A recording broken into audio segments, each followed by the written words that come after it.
Welcome to Witham Sounding Board, a podcast sharing powerful business tips, insights, and trends for those seeking to become a rock star in their industry. Good day, and welcome to Witham's Lodging Insights and Innovations podcast. My name is Lena Combs. I'm a partner here at Witham and the practice leader of the firm's hospitality services team. Today, I have with me Ed Keck, who is a partner and the practice leader of Witham's Cybersecurity Services Group. Today, we're going to talk about the ins and outs of cyber insurance and renewals. Thank you, Ed, for joining us today and talking about this timely topic and providing your insights to the lodging industry. My pleasure, Lena. Thank you for having me, and thank you to everyone for listening and participating today. Great. So this is a really timely topic, especially with the news and all of the things we're hearing about cyber incidents, number one, but also as some of our clients have talked about their struggles with insurance renewals, with claims, those types of things. Mm-hmm. So let's just kind of jump right into it. So tell me, why does a business need cyber insurance? As with any insurance policy, it's really about protecting your assets, right? So when a business seeks cyber insurance, they're really protecting their assets and they're protecting their ability to continue business. A breach or a ransomware attack that is successful can be very impactful to a business. And it can cost a business hundreds of thousands of dollars, and in some cases, millions of dollars, to either recover from the event or to reestablish continuity after the event occurs. Cyber insurance will help pay for those costs and help keep them up and running versus having to absorb those expenses themselves. Great. So prior to shopping for cyber insurance, what actions should businesses consider? Really, before you shop for cyber insurance, you want to have your cybersecurity house kind of in order. It's what we call cyber hygiene or security hygiene. Just like your daily routine when you get up in the morning, there are security things that you really need to have in place. And they're really the basic blocking and tackling of good security. So for instance, if you're going to shop for cyber insurance, you want to make sure that you have your policies in order. Most cyber insurance companies will want you to show them your policies in your internal policies, along with some of your controls. For instance, two-factor authentication, or your business continuity plan or disaster recovery plans, as well as having filtering on your email for spam and ransomware and things like that. They're going to look for those basic controls to be in place and for you to be able to evidence the fact that you have those controls and that they're actually functioning. We've seen organizations go out for cyber insurance, and the first thing that happens is the underwriter will come back and say, okay, show us the following, and they'll give them a list of things that they want to see. And they're not able to do that, so therefore the underwriter turns around and denies the policy. So if you don't want to go through kind of this whole circle of, having to be evaluated, then correct or enhance things that maybe were missing, and then have to be evaluated again, you want to get your house in order. The other thing that can happen is what they'll say is that they'll give you a very limited policy, but they won't give you a policy that really covers all the things that could possibly happen, in which case you may be paying for insurance that won't do you any good in the event of a real incident. So it's really about that cyber hygiene and making sure you have the basic cyber protocols in place and that they're up and running and you can illustrate that they're running. Great. I love that term, cyber hygiene. I'm going to try to use that in a sentence tomorrow. I think that's great. Is there a place where a company could go online or a resource where they could get sort of I know it would be a generic list of those basic types of things that are almost globally going to be requested? Yes. So at Witham, we will evaluate a client's cyber insurance policy or provide them with that kind of checklist free of charge. So you can go to our website, contact us, and we will give you that information. The other place you can go is depending on the insurance company you're working with. They will often provide you with kind of a preliminary list of what they expect for policies over certain amounts. And what you can do is you can look at that and you can say, okay, I'm looking for coverage between X and Y. So therefore, this is what the insurance company is going to be looking for. But again, for companies that maybe have a policy and they're not sure, boy, did I sign this and say that we have all these things and maybe we don't? Or what is the insurance company really going to look for in the event I do have a breach or a ransomware attack or some form of an incident? We will gladly review their policy for them free of charge. Great. What a great service. So just switching gears a little bit, when a company is a victim of ransomware, what should they be concerned about in relation to their coverage and the protection of their business? So when a company is a victim of ransomware, the coverage, they want to make sure, first of all, that the coverage they have will likely cover the cost of the ransomware or the demand for ransom, as well as potentially the cost of recovery should they decide to not pay the ransom. Okay, so there's multiple factors that they need to think about. Ransomware attacks can cost a company anywhere from maybe $100,000 to $1 million, depending on the company and depending on the information that's tied up. Likewise, should the company not pay the ransom and believe that they can recover from their backups, they're very often faced with downtime associated with the recovery. That downtime is lost revenue. You would want to make sure that your policy would cover that lost revenue, as well as the cost of actually doing the recovery. It's all in the detail of the policy, and sometimes those decisions are made on the fly as to whether to pay the ransom or not pay the ransom.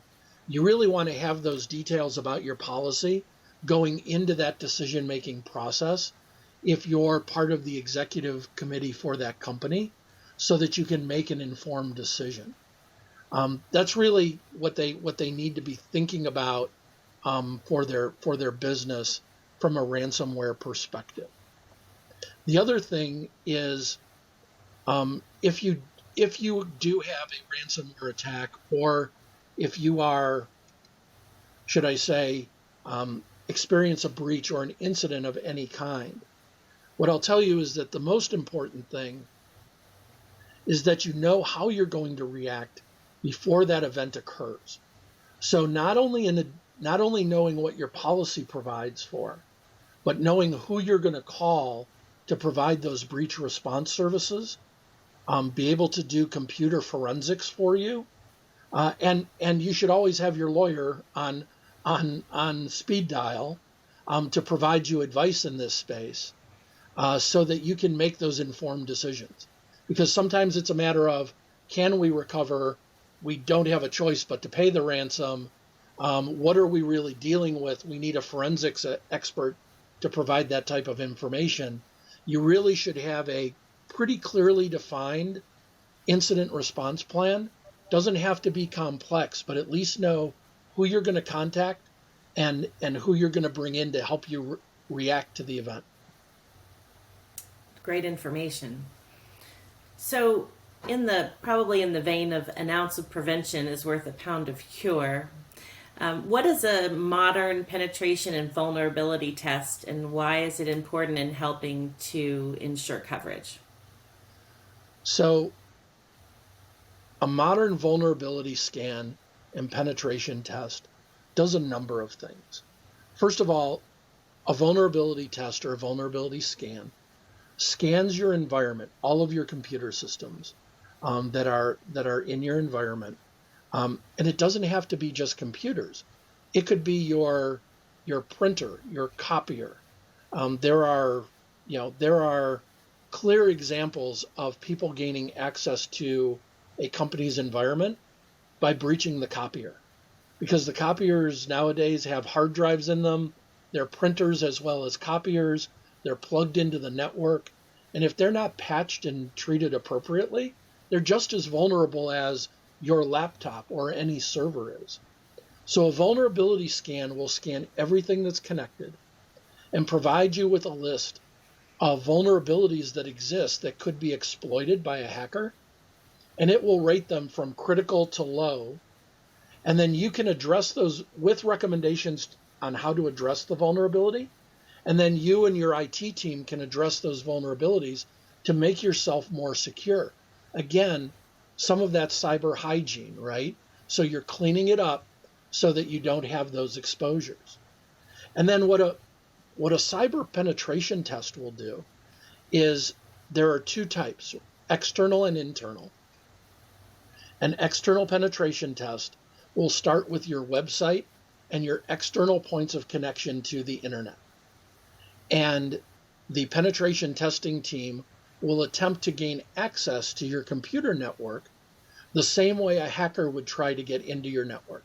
The only difference is if they actually get access, they're going to leave a marker behind. Kind of think of it as for everyone who plays golf, or if you've seen someone play golf, you've got your ball marker and you put it on the green before you go to putt so you can pick up your ball and you know where it was. They're going to leave a marker behind that says we were here. Okay?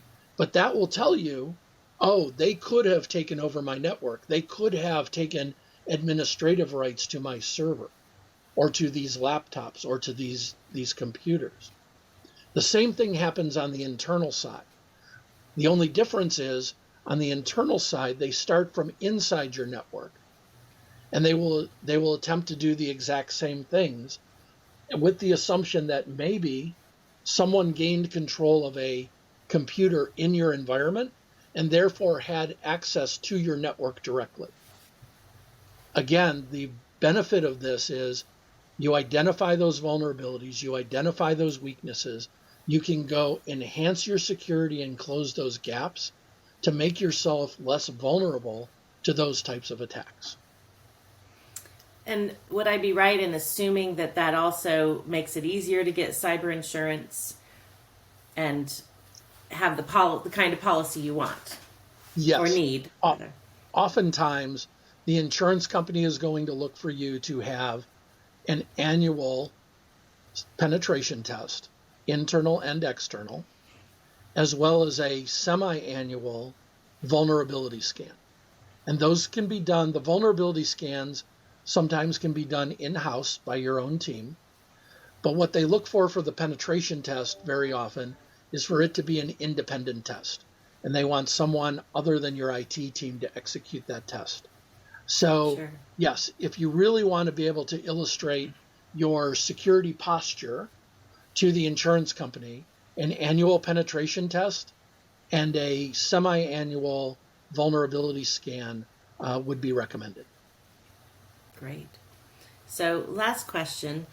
Can you provide any examples of where an insured business was denied coverage or was at risk of being declined coverage from a cyber-related incident? Unfortunately, I can. And we have been engaged by several clients to help them illustrate that they really did do the things they were supposed to do. Let's remember that every insurance policy, whether it's your property and casualty policy for your home and your car, or any other policy that is out there, including cyber insurance, there are requirements. And if you aren't behaving inside those requirements, the insurance company may not have to pay. So, if you have a personal policy for your car and you're using your car for commercial purposes, they may be off the hook if you're in an accident. The same thing holds true with cyber insurance. As I talked about early on, there's usually a list of things that they want you to do, those cyber hygiene items, right? Having a policy, making sure that you delete users that leave the organization, having two-factor authentication in place, either universally or at least for critical assets or for administrative services. Those types of things, your penetration test, your vulnerability scan. If they find that you haven't done some of those, or that you haven't fully deployed some of those controls, like two-factor authentication, or you haven't maintained your list of users that should be deleted, they will sometimes try to not pay the claim. We've had several clients where we've worked with them to say, listen, yes, there was a breach, but while you have this list of controls that you want to see, and the client didn't have one item in place, the breach had nothing to do with that item. But that becomes a long, drawn-out conversation between the client's lawyer, us, and the insurance company before they eventually pay. I can tell you I've actually seen insurance companies take their clients to court to avoid paying the claim. Some have been successful, some have not. That's why it's very important that you look at what's required by your policy, you make sure that you have those items in place, and that you can evidence that to the insurance company in the event that you have an incident. But yes, we have seen events where insurance companies have tried to not pay their clients. That's unfortunate. Well, I think we have some great lessons today, and practicing good cyber hygiene will be the top of everyone's list, I'm sure, after listening to this. And I already used it in a sentence once, so there we go. There you go. I really Perfect. appreciate your time today, Ed, and this is a really important and timely topic. I know for our clients and a lot of lodging businesses out there, so I appreciate your time and your insight and your expertise. Lena, thank you very much. Happy to have a conversation anytime. And, if there's other things we can do or other insights we can bring you around cyber, happy to do that for you and your clients. Thank you. If you have any questions about today's podcast, please reach out to us through witham.com/hospitality.